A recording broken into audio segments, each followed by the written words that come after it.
Krishna, Krishna Krishna, Hare Hare, Hare Rama, Rama Rama, Hare Hare, Hare Krishna, Krishna Krishna, Hare Hare, Hare Rama, Rama Rama, Hare Hare, Hare Krishna, Krishna Krishna, Hare Hare, Hare Rama, Rama Rama, Hare Hare, Hare Krishna, Krishna Krishna, Hare Hare, Hare Rama, Rama Rama, Hare Hare, Hare Krishna, Krishna Krishna, Hare Hare, Hare Rama, Rama, Krishna, Krishna. All this chanting and caterwauling.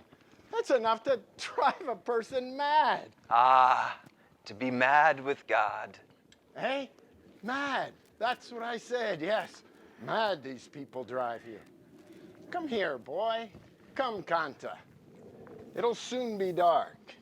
If we go any farther to escape those maniacs in the village, we'll only be risking our lives, breaking trails where no civilized man ever trod before. But, dear, this is a well-trodden path. Our people often pass this way. I spoke of civilized human beings. Would you call our villagers civilized when they can revel in such bedlam? A fine situation this, when virgin wilderness can seem almost tame by comparison with our so-called civilization. They're singing to God, dear. Well, if I were God,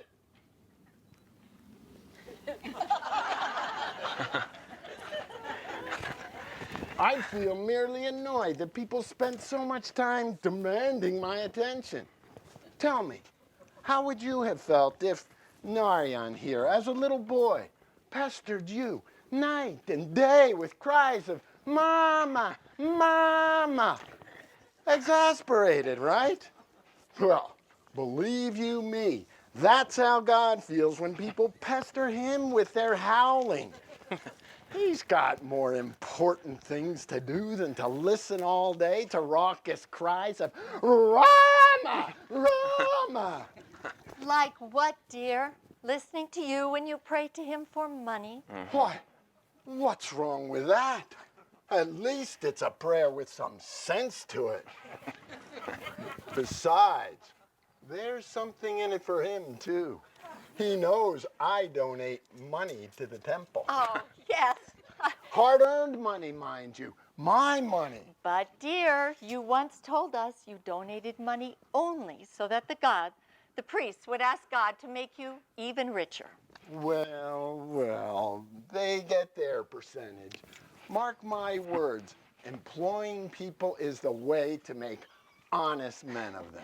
Your fellow merchants must derive great inspiration, dear, for your concern for other men's honesty. No doubt, no doubt. Well, and I set them a good example of honesty too, mind you. A very good example. Within reason, of course. One must also be practical. But I may safely say I'm as honest as any merchant in the bazaar. I work hard to make this a decent world to live in. Our own little corner of it, at least. So why shouldn't God listen to my prayers, eh? You want to know something? I'll bet he's grateful to me. Ha! All that money I give him. Father, he already is all that money you give him. How can donating it to the temple make him any richer?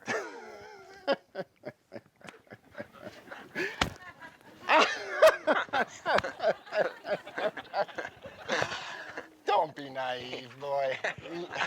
Listen, I'm older and a great deal wiser than you.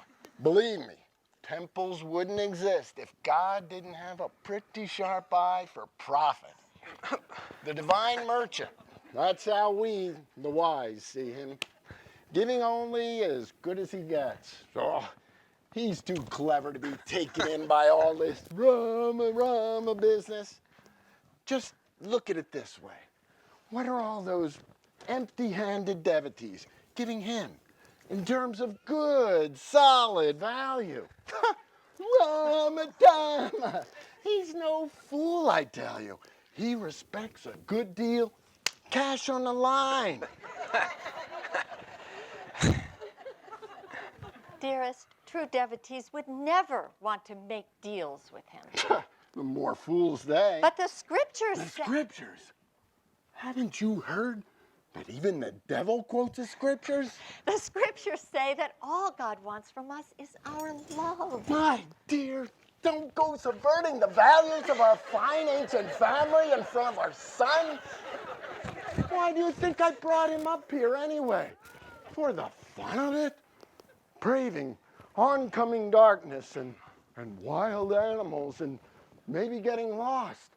For the fun of it? No. I brought him here out of love for him and to protect him from those madmen in the village on whom love for God seems to act as rice wine acts on more sober persons. I'm sure you have the noblest of motives, dear. But aren't you also just possibly afraid of losing a prospective junior partner in the business? Well, that too. Well, but of course that. How can Narayan best please God? Obviously, by living a decent, respectable life, working for me in my shop. Well, compare that with running around foolishly singing. Oh, Father. Father, even you know that's not the chant. Well, what of it? They're all the same. Besides, I need an accountant. No, I mean an honest one. That fellow I have in there now has been stealing me blind. I thought you said employing a person is the way to make an honest man of him. But tell me, Father, how is taking a job in your shop going to help me do what I really want, which is to find God? How is it going to help you? Did you hear him? He asked, how is it going to help him? Here, I've been preaching lofty truths to you ever since we reached this God-forsaken wilderness. And you ask how working for me is going to help you find God? My dear boy, it's perfectly obvious. Didn't you yourself just say that God is the money that we spend? Mm-hmm. Well then, the more you have of money, the more you have of God. Simple. We'd better watch this boy more closely. He's been getting some strange ideas. But God is in everything, Father. Why limit him to money? Because, why? Because,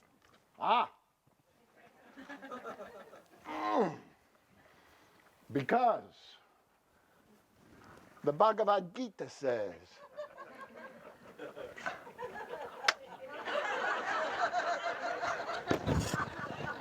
that God is especially manifested wherever there is the greatest beauty. And what could be more beautiful than money? Oh, gold coins. Their clinking sound always reminds me of temple bells.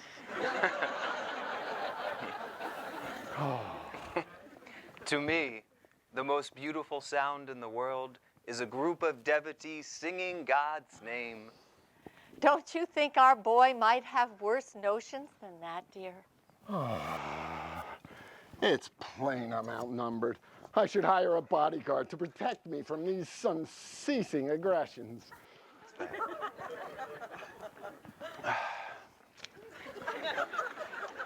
Look, boy, all I'm trying to do is to ensure your future happiness. Don't you understand? The time to seek God is when you're old, financially secure, and have nothing better to do. Otherwise, you'll just be a wandering beggar, like that storyteller who's come lately to our village. I've never seen him beg. He's poor. Take it from me, son. He must Oh, beg. but he tells the most wonderful stories. Oh, especially from the lives of the The saints. saints of all religions, not of one religion only. My favorites are those where he tells of the love of great souls for God. Ah, such beautiful stories those are. Oh, Father, why did we have to leave the village tonight, of all nights? There's a special ceremony to commemorate the love expressed in all religions for God. And we wanted to attend it. What? And leave me at home to worry what might become of you? Oh, I know all about it. That's exactly why I've brought you here. The ceremony hasn't exactly gone unadvertised. The howling and the wailing have been increasing for days. You talk about the beauty of singing God's name. Tonight, the so-called singing has reached such a peak, it reminds me of a tribe of cats on a wall. And the party isn't even scheduled to start for another hour and a half.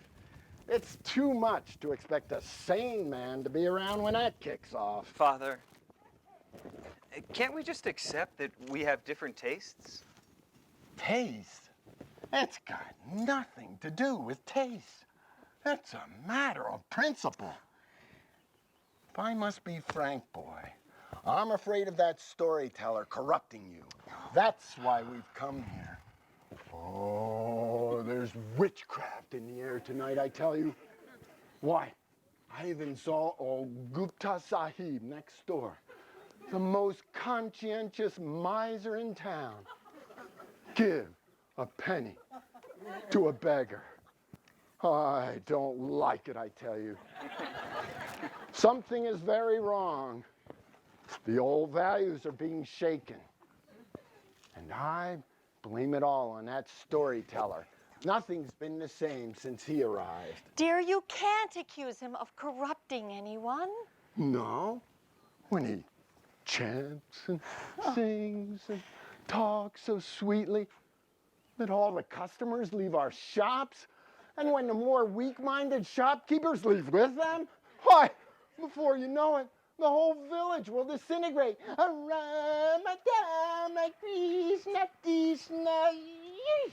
Cats on a wall. From now on, cats howling will always remind me of God. Thank you, Father. In his gentle way, this boy is as hard-headed as I am. But tell me this, what if everyone followed the storyteller? I can think of worse possibilities. Now, dear, you know it's not likely. Besides, they say he likes to walk alone. No doubt, leaving everything behind him in shambles. Such people usually have to get out of town fast and alone. Oh, not in shambles, Father. And what else? Our shops would be empty while people roam the streets, howling like a cat on like a pack of wolves. and this latest craze he's brought us, this Yogananda fever, I call it.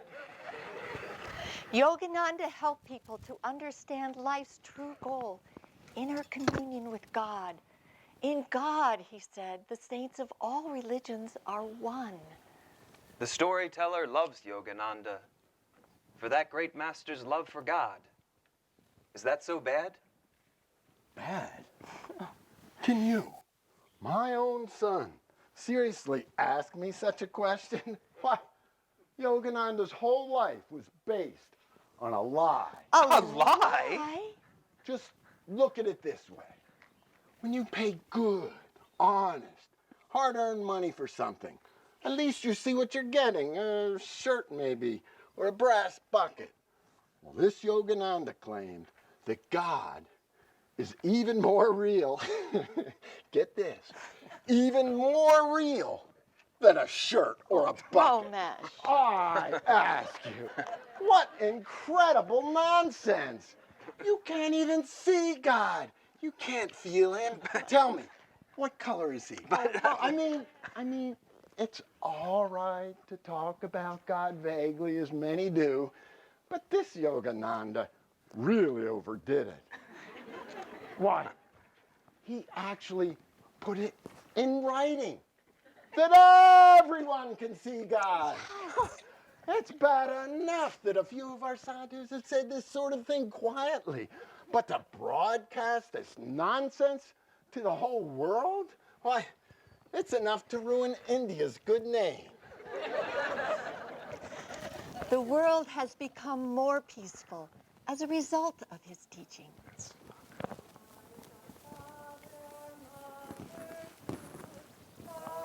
Our dearest treasure, God's ever near, the one friend who loves us without It's any... almost too late to find any flowers. Oh, but we must find at least a few.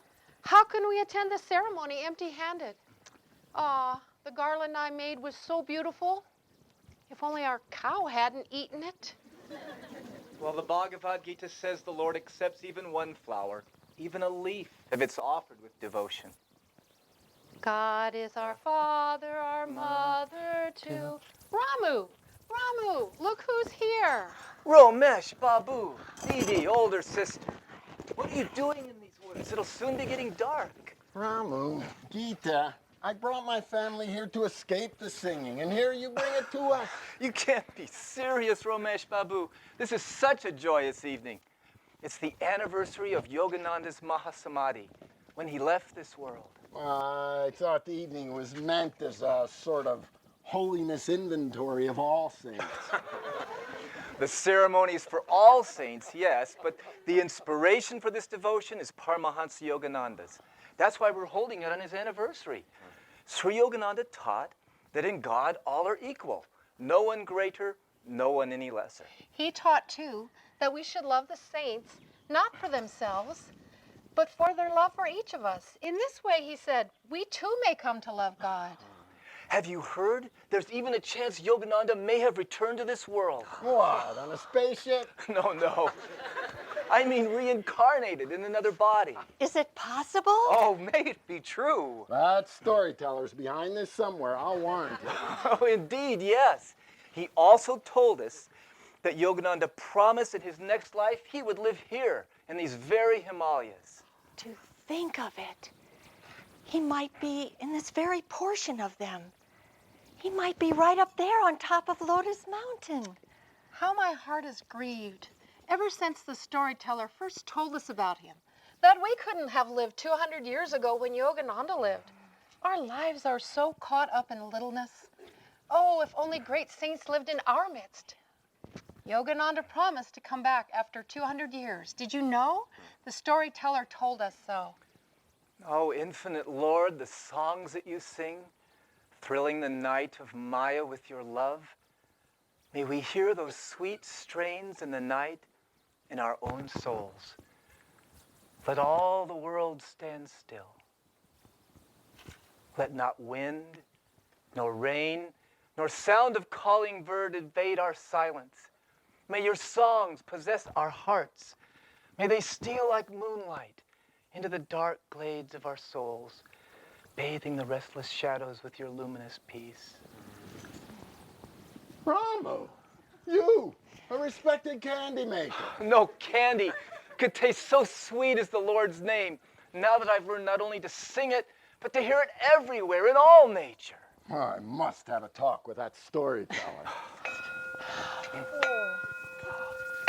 Listen, the bells in the village. Only an hour until the ceremony begins. We'd better hurry or we won't find any flowers. It's already after sundown.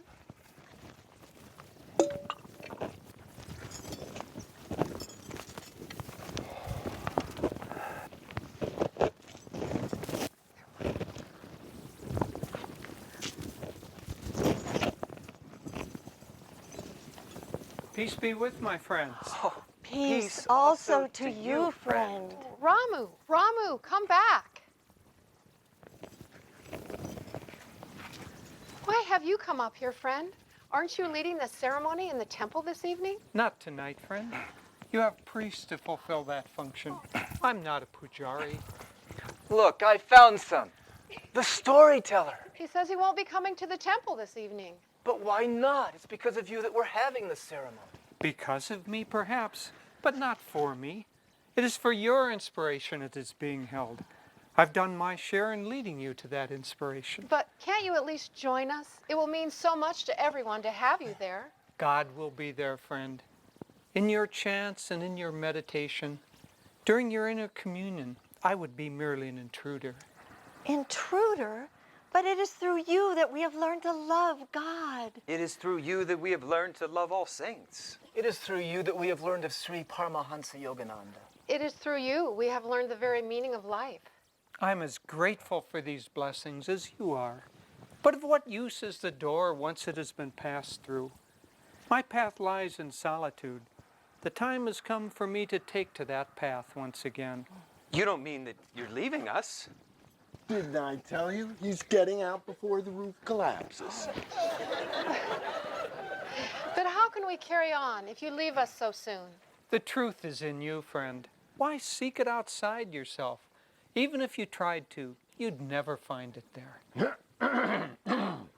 What you say about the truth being in Gita here interests me.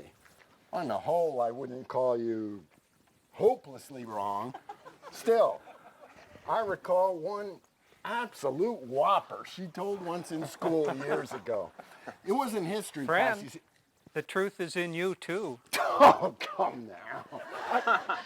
I mean, now, don't misunderstand me. Oh, I may dress things up a little occasionally to make them look, you know, presentable. But everyone knows I'm honest. Still, well, I mean, we're friends here. Why exaggerate? When I say the truth is in you, I mean that you are the soul, the immortal Atman. Just what do you mean by that? I mean that God, the supreme truth, is in you. Aha! Did you hear him, boy? From now on, you better listen to me. He means God is in everyone, Father, in everything. But the Bhagavad Gita says that God is especially manifested wherever there is the greatest beauty. Why, that's exactly what I just said to Narayan here. How like the temple bells, I said to him, is the fairy clinking of gold coins. To me, God's beauty is most perfectly manifested in his saints. Excuse me. Please, excuse me. Beauty, you said. Saints, you said. Am I right, sir? Have I misquoted you? No? All right. Now then, sir, I must tell you, you've left me a little confused. I mean, saints and beauty are two things one wouldn't naturally pair together. For one thing, most of the saints one sees these days have so much hair coming out of them that it's hard to tell whether they're beautiful or not. And from what one can see, beauty isn't exactly the first word that springs to mind. Scarecrow's more like it. It's clear that you have yet to see a real saint. But in any case, I was speaking more of a spiritual beauty, of a radiance in the eyes, a gentleness in the smile. Oh, yes, from his pictures. I think that Sri Yogananda must have been the most beautiful human being who ever lived. Outwardly as well as inwardly. But why bother with such people? Yogananda has been dead for 200 years. And that illustrates a point. Most of the saints one hears of are long gone. And even if they're alive and famous, the crowds swarm around them so thickly one can't even get close enough to them for a normal, decent blessing on an important cash sales set. No. Running to the saints is, in any case, just a way of shirking responsibility. Oh, no. The scriptures say that spending time with the saints is man's first responsibility. No, sister, your husband's right. Too many people run to the saints to excuse their own spiritual laziness. He agrees with me. One time, In the ashram of Paramahansa Yogananda, there was a young disciple who joked all the time and played pranks and generally acted more childish than childlike. The master one day reprimanded him for being so light-minded. The boy answered, "I know my weakness, master, and I want to overcome it. But how can I do so without your blessings?" What a beautiful answer. A true disciple. The master replied, "But my blessings are there already. God's blessings are there. It's your blessings that are lacking." Faith, you see, must be consciously exercised. If it makes one passive, it isn't faith, it's only wishful thinking. The Christian Bible says that faith without works is dead. Works means the creative exercise of faith, inwardly as well as outwardly. Oh! Did you hear him, everyone? You all think me so ignorant in spiritual matters, and here, your own teacher agrees with me and not with you. How do you like that, eh? I keep telling them, God is everywhere. So why, I say, give up good, honest business to find him? Some of Yogananda's most advanced disciples were successful businessmen. He taught that the power of concentration, so necessary for success in business, is important also for deep meditation. Uh-huh. Did you hear that? Stick with me, boy, if you want to find God. Well, however those disciples found God, I'm sure it wasn't by meditating on money. And why not? I keep telling him, God is in money too. He just doesn't understand. God is everywhere. Still, we must realize him first before we can see him everywhere. A mere quibble. I realize him in money. We must realize him first in the self. True, true. It is within myself I realize that what I like is money. Oh, this man speaks like the very angels. But he hasn't said one should take up business to find God. He's only told us that whoever we are, God can come to us if we devote our present abilities to seeking him. Well, one must expect minor differences, even among the wise. But in the main, we are agreed, this wise storyteller and I, we both say God can be found in business. The method is secondary. Friend, why are you leaving the village at this late hour? Come, spend the night at our house. Leave by daylight if you must. Otherwise, you might miss your path. Thank you for your kindness, friend. But many long months I've wandered these mountains alone. Their darkness and their solitude hold no more terrors for me now. As for paths, I hold to none. What I'm seeking will be found far from any man-made trails. We know these parts better than you.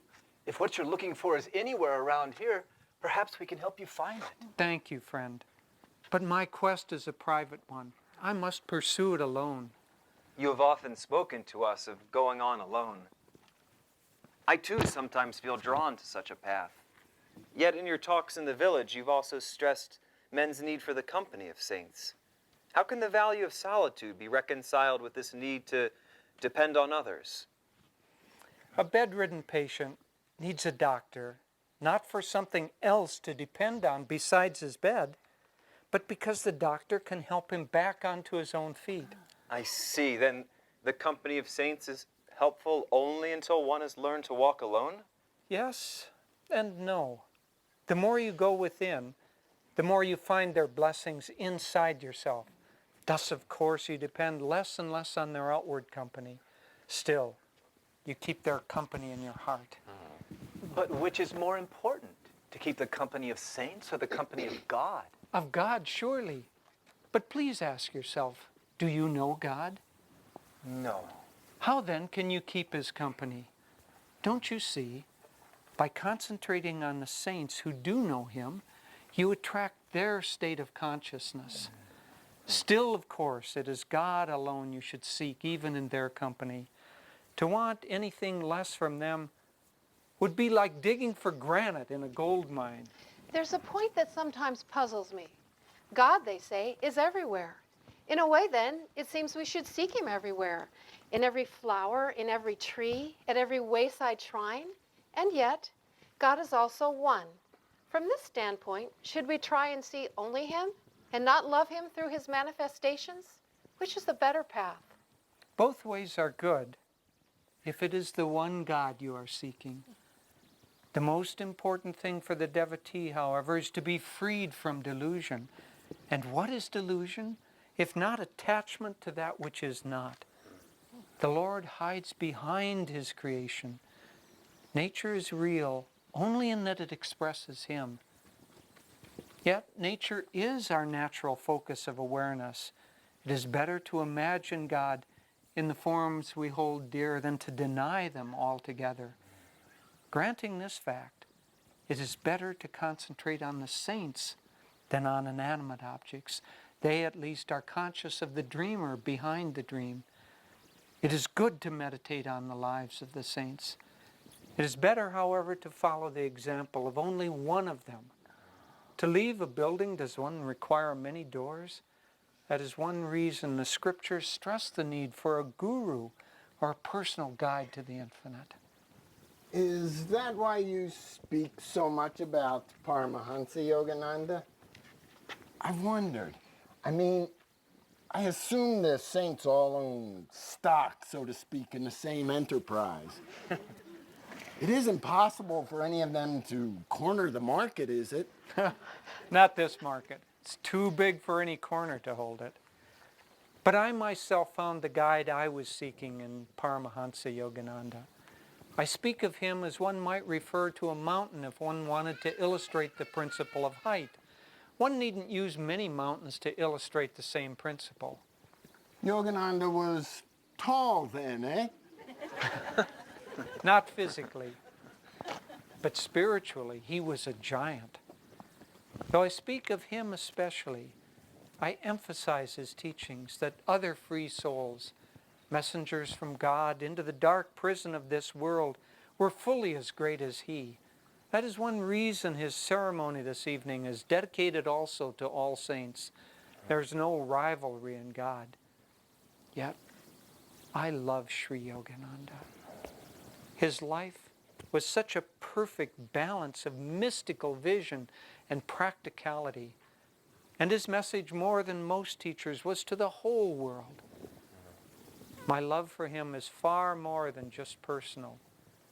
To me, he epitomizes the greatness of all saints and the potential greatness of all men. I'm finding it a bit difficult to visualize a spiritual giant. Won't you please tell us more about him by way of illustration? Oh, please do. But I may have yet far to walk this evening, and you all have a ceremony to attend. Think how many stories I've told you already. But Romesh hasn't heard them. Would it be fair to leave even one humble seeker uninstructed? Gita's right. Humility is the one quality I've always been most proud of. Why? Whenever I see someone poorer than myself, and that's everyone in our village, I assure you, I think there, but for the grace of God and a little skill on my part, go I. Please, stay a while. We have something in common, you and I, and I'd like to understand this spiritual giant of yours better, since you respect him so deeply. Oh, please, stay a while. Very well. I shall stay just a little bit longer. No time is wasted, surely, that is spent in speaking of Paramahansa Yogananda.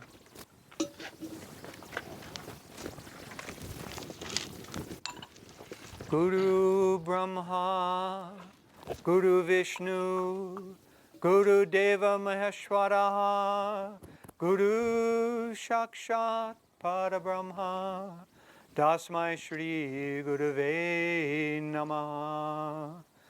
Guru is Brahma, the creator. Guru is Vishnu, the liberator. Guru is Maheshwara, the liberator.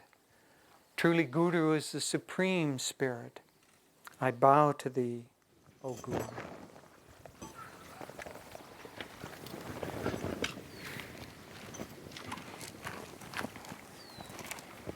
People make a grave mistake when they think of the true Guru as an ordinary man, wiser than they perhaps, but otherwise limited in time and space even as they are. Indeed, they even err when they think of him as separate from themselves. For the true Guru, having realized his oneness with God, resides always in the devotee's heart. He comes into this world not to show others how different he is from them, but to inspire them with a sense of their own divinity. The true Guru plays a strangely dual role. On the one hand, he lives as a man among men, laughing, joking, eating with them, as well as teaching them, encouraging them, in other words, to see their humanity not as a barrier, but as a bridge to divine attainments. On the other hand, he carefully reminds his devotees, and more so, the more they advance spiritually, that neither he nor they are this physical body, that in essence they are the supreme spirit. Yogananda used often to say, I killed Yogananda long ago. No one dwells in this temple now but God. A disciple one time praised him for his humility. How can there be humility, the master inquired, when there is no consciousness of ego? One of the saddest mistakes people make is to compare the saints in an effort to prove their own guru or their own patron saint the wisest.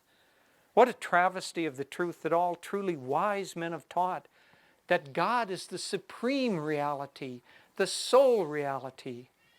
A master is one who has merged his ego consciousness in that infinite realization. One should meditate on the lives of the masters then, not in order to increase one's consciousness of sectarian differences, but to demolish it. In this way, I invite you to consider the life of Paramahansa Yogananda, truly a star of the first magnitude in the heavens of history. I've always thought these holy men wanted to show everyone how specially holy they were. I confess, we merchants have no objection to letting others, well, a few others, know how rich we are. To the saints, such considerations are meaningless. Long before he returned to this world in that beloved form, Sri Yogananda had achieved final freedom from all meshes of ego. No karma of his own brought him back, but only purest compassion for suffering humanity. He was what is known in the scriptures as an avatar, a divine incarnation, fulfilling an ancient promise to return again and again into this world, so long as, to quote him, one stray brother was left weeping by the wayside. Such compassion is inconceivable. I'm beginning to see what you meant by spiritual giant. Sri Yogananda played a more human role than most avatars. It was his task to awaken people in a land where God communion had been all but forgotten. Seeing his life in retrospect, one is amazed at his accomplishments. He took mere spiritual children, as it were, and raised them all the way to divine maturity. No other master, to my knowledge, has worked so earnestly with so many different levels of disciples. Many of his disciples found God in that lifetime. Many others achieved liberation even among those who were drawn to him after he left this world. To meditate on the episodes of his human life is to be inspired with the divine power he radiated. To meditate on his childhood search for God is to be inspired with intense devotion. To meditate on his adolescent years is to be inspired to renounce selfish ambitions and live only to serve God in all. To meditate on the early years of his ministry in the West is to become filled with the great Guru's energy and joy. To meditate on his later years is to become filled with dispassion, compassion, and wisdom. Love and joy were the chief qualities he manifested in his life. Even his childhood pranks rang with the silent laughter of God. Oh, did he play pranks too? Indeed, yes, and why not?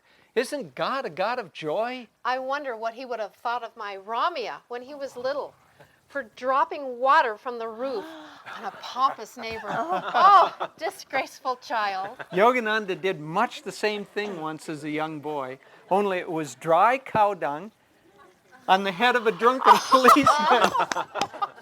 So, you might have a saint in that delinquent monster of yours yet.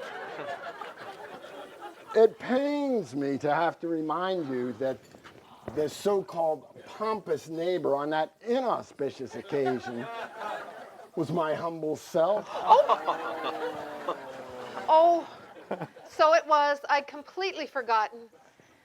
Oh, Romesh Babu, please forgive me. All right, all right. Only I hope this saint of yours had his more sober moments. Even his childish pranks had a deeper purpose, to instill needed lessons in people who were perhaps hard-hearted, or perhaps too sure of themselves. Pompous.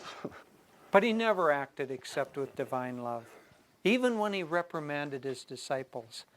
How could he do otherwise when he saw all beings as his own self? All beings? Even animals? Indeed, yes.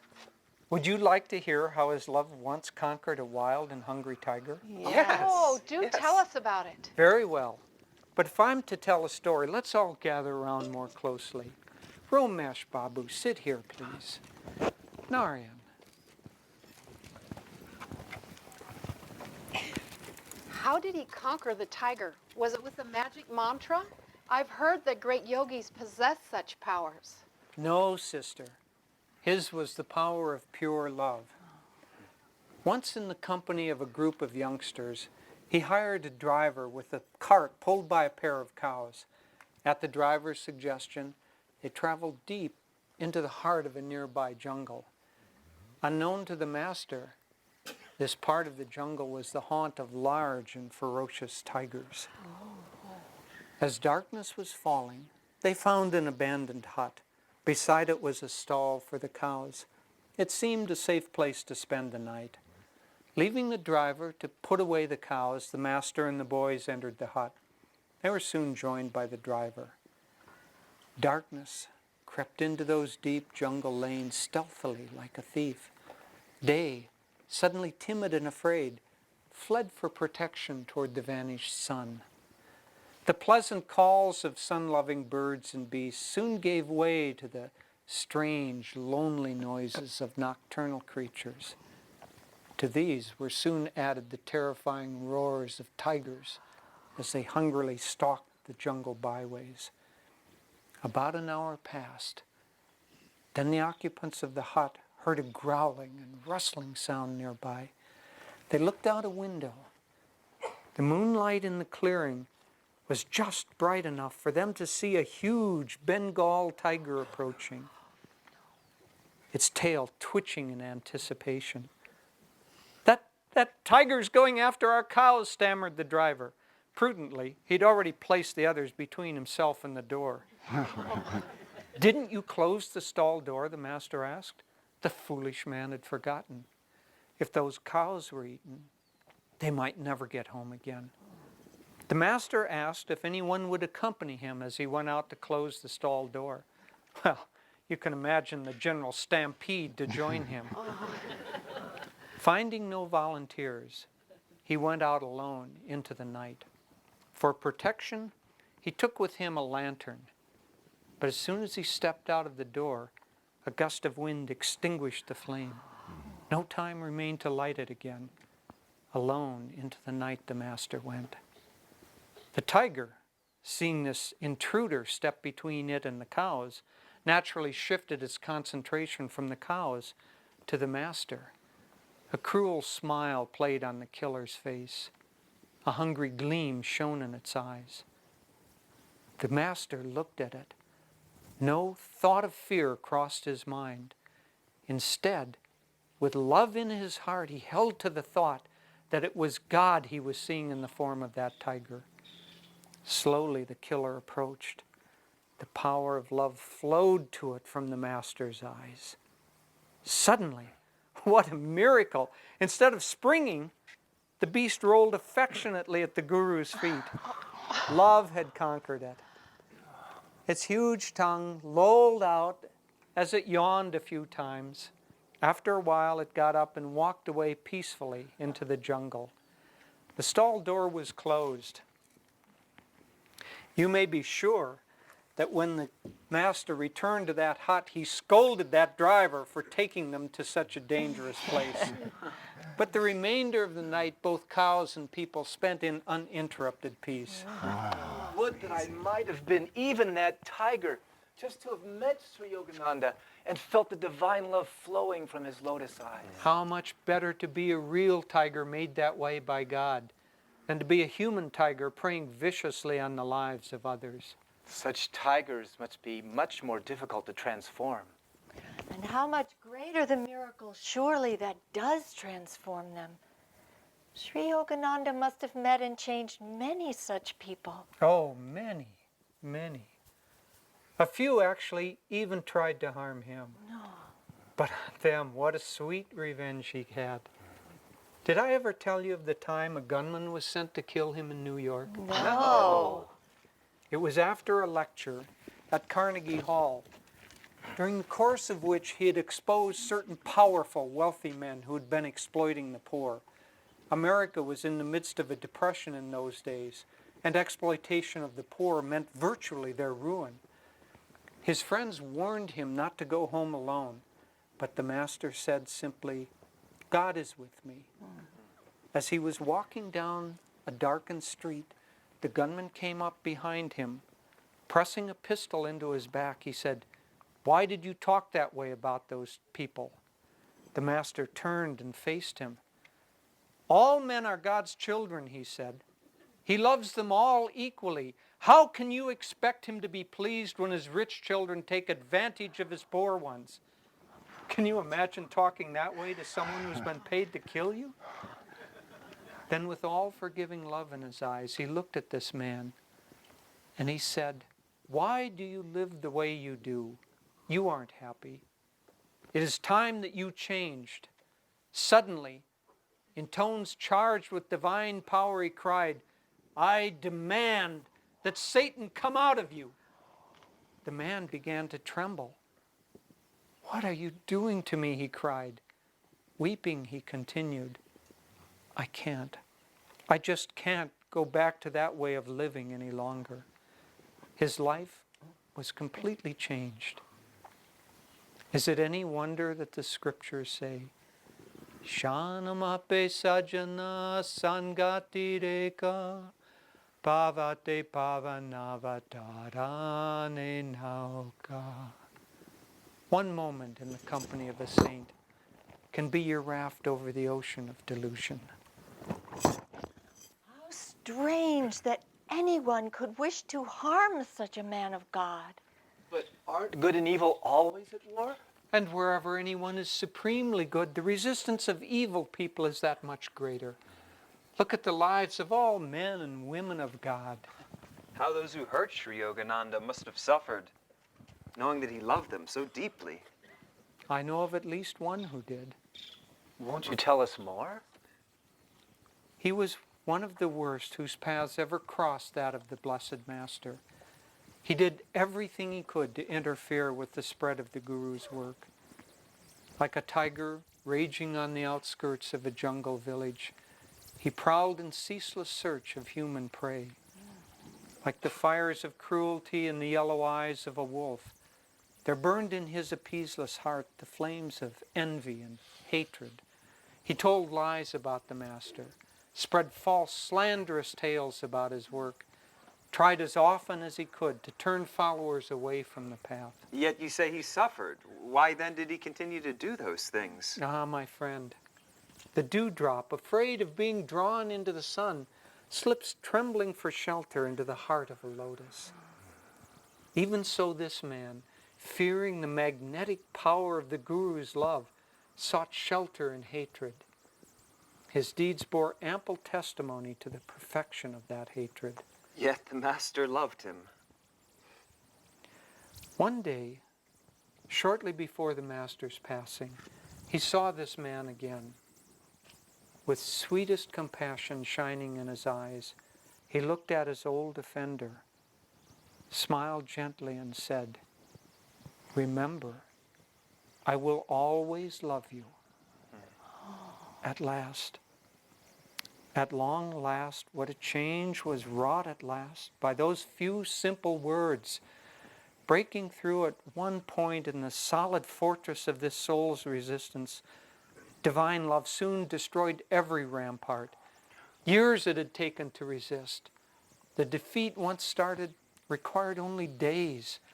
Oh, dearest pain. Oh, blessed sorrow.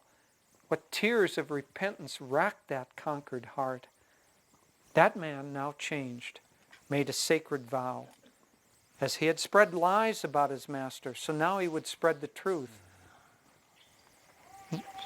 And he prepared to go to his Guru and cast himself at the Great One's feet. What high things he would promise, what greater things he would do to right past wrongs, how he would beg for forgiveness, knowing that he had it already, yet hardly daring to believe.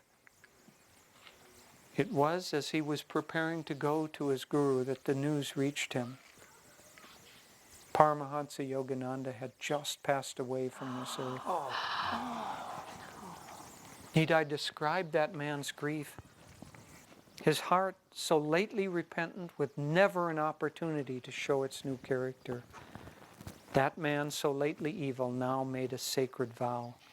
As he had spread lies about his Master, so now he would spread the truth. As he had dissuaded people from his Guru's path, so now he would labor to win them back. As he had labored to thwart his Guru's efforts, so now he would dedicate his every remaining minute to serving the cause the Guru had brought.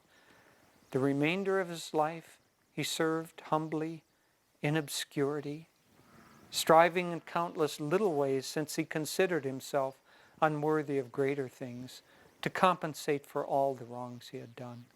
What a beautiful story. It would take great love to win such a heart. May divine love perfect the conquest of all hearts. For how many times all of us have offended God, whether through some act of selfishness or through fleeting pride or anger or even doubt. Would that we could work as hard to right our sins as that man did to right his. You seem to have such a clear understanding of that man's life and character. Understanding is born of experience. Yet I'm sure you've never been as evil as that man. No, perhaps not in this life. Can you remember the past? You are speaking in riddles. One's past lives may not always be consciously remembered, and yet they remain with him subconsciously and cast light on the present. Thus the past often gives one his current level of understanding. Then you don't actually know that you were ever as evil as that man. Couldn't your understanding just as easily be rooted in compassion? And whence comes compassion, think you? But let me finish the story I was telling. One day, shortly before that reformed sinner passed away, he sat in meditation and prayed to God in the form of his Guru. Master, he said, I know that I'm not worthy of salvation, nor even of your least grace. And yet I have this one humble request to make of you, which you may see fit in your love to grant me. Grant me the power never to forget my countless wrongs to your sacred self. God usually hides our past lives from us so that we shan't be discouraged by old mistakes and failures. Yet this man's prayer was strangely granted. After death and in succeeding lives, he always remembered that one life of supreme injustice. Though the memory brought him pain, it kept burning within his heart the constant resolution to serve his Guru's memory. And what happiness has come in that service, I ought to know. Are you saying that? That man was myself. Yourself? What a strange path you have walked, led first by hatred, then by love. Would that all men could shun the hatred, but embrace as great a love. Darkness lends attractiveness to light. It is often through the painful results of sin or ignorance that men grow to love virtue. Friend, when you first came up here, you said you were seeking something. Won't you tell us what it is? Are you just maybe seeking him? Oh, do tell us if you are. You have said that he may be back. Have you any proof that he is? Why else would you be wandering among these lonely mountains when your life is dedicated to his service? 3 years ago, this very night, I was attending a ceremony in commemoration of the Master's Mahasamadhi. The temple, lit only by dimly glowing candles, was vibrant with his spiritual presence. As I reverently laid a flower before his image, I was overcome by a divine ecstasy. A wondrous vision shone before me. No statue stood there. Instead, I saw my Guru. Around him were a group of devotees. On all sides were steep, snow-covered slopes, suggestive of a mountain. Guru and the devotees were seated on the ground chanting. After a few moments, he looked straight in my direction. That same smile of compassion softened his face that had touched it that day so many, many years ago. "Come," he said softly to me. "We are waiting for you." As that vision began to withdraw, I saw the mountain on which those devotees of God were sitting, and I knew that I should recognize it once again. These 3 years I've been seeking. Nothing, not rain nor snow nor darkness, has slowed my loving search. Have you found any clues to his whereabouts? Not yet, but I shall. Love will guide me to my destination. I wonder if we can help you. What did the mountain look like? Who can describe a mountain? But couldn't you just give us a general idea? Perhaps I could. The mountaintop was broken into several peaks or hillocks. In the center was a depression. It made me think, if anything, of an open flower, like those paintings one sees of a lotus. Lotus Mountain! This very one we are standing on.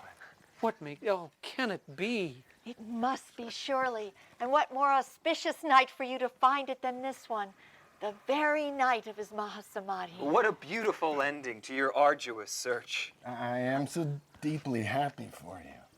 Love has guided us all. It has joined our paths with yours. Otherwise, you might have walked on into the night and wandered for who knows how many months or years. And we, while living in the shadow of this very peak, might never have known that on Lotus Mountain lives the jewel of our desires. Oh, may you be right. When dawn comes again, you will know with certainty. Listen, the temple bells. Only 15 minutes until the ceremony begins. We'll have to hurry now to get there on time. Oh, I suppose we ought to go. But how reluctant I am to leave this spot, thinking that here perhaps I'm at least closer to him whom I would now accept with my whole heart as my guru. Our flowers were picked to be laid before his mere image. How I would love to lay them before his living form. It is late, and at least the image is a certainty. We'd better go. Can we not persuade you to come back with us for one more night? Thank you, but solitude is my brother. Meet me here tomorrow morning at dawn, however. Tomorrow we'll find what promise this mountain holds. Tomorrow.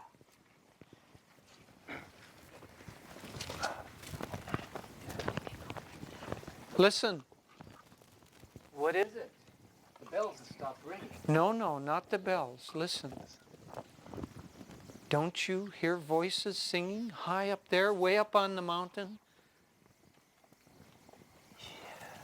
I do hear voices.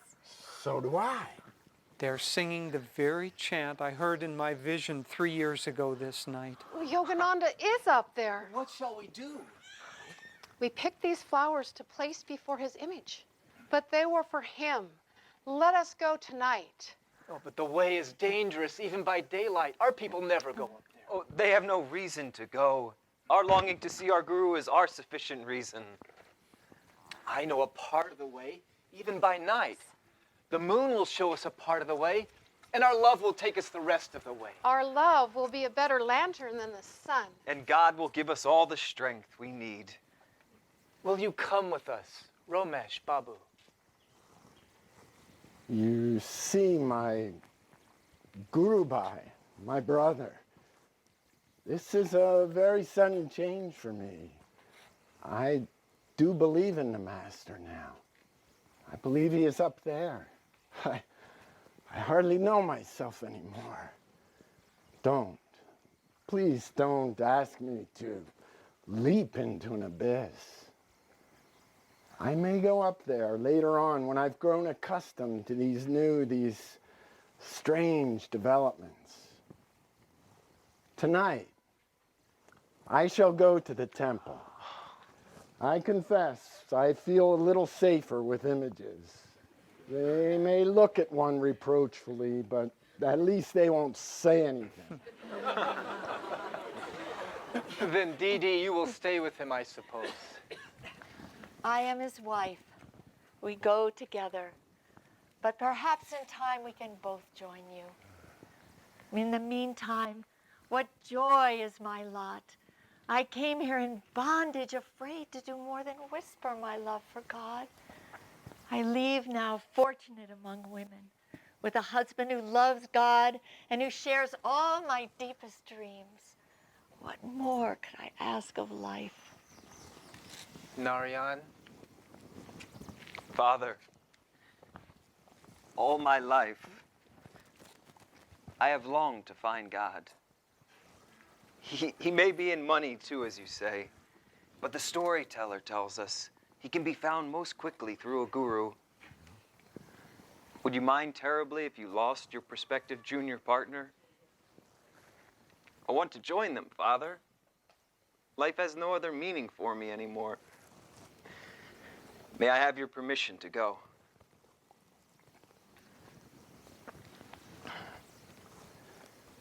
Go, son. Would that I were as free in my choice as you are. Come, we must hurry. It is only a few minutes until the ceremony begins.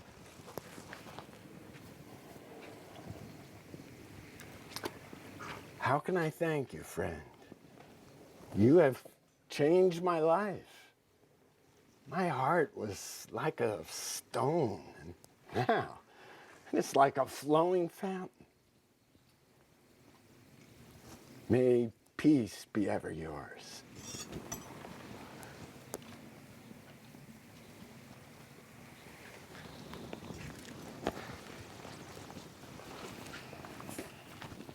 friend, aren't you coming with us? I am coming, but please forgive me. I would rather come alone. We know these parts better than you do. Love has guided me this far. It will lead me safely to my destination. Be it as you wish. We'll meet again, dear friend, at the Master's feet.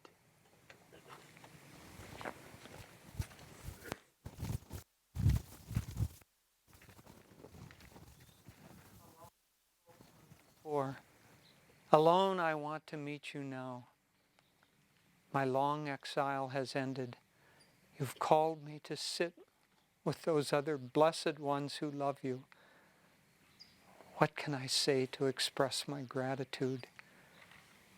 There are no angels dancing in the clouds tonight, no galaxies of saints to brighten my private celebration. The world's as plain and humble as it was this morning. Ah, but what angelic joy sings in my heart.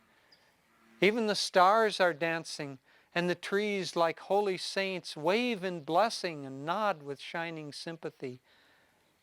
My heart is too full. What words can it utter? Only silence can express the joy I feel.